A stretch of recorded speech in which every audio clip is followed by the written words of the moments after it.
महादेव कल्लू याद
के पूरे से आए हुए एक तरह से गीत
कि कैसे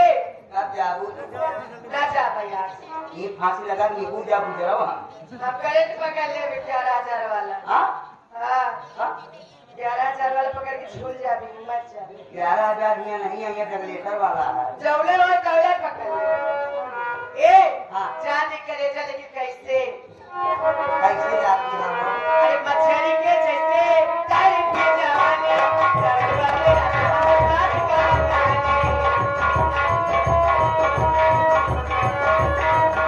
मछली के जैसे टाइम के जवानी दरबार में राज करता है छोड़ी अब जल्दी से काटा ये राजा छोड़ी अब जल्दी से काटा ये राजा ये छोटू हाँ चाटा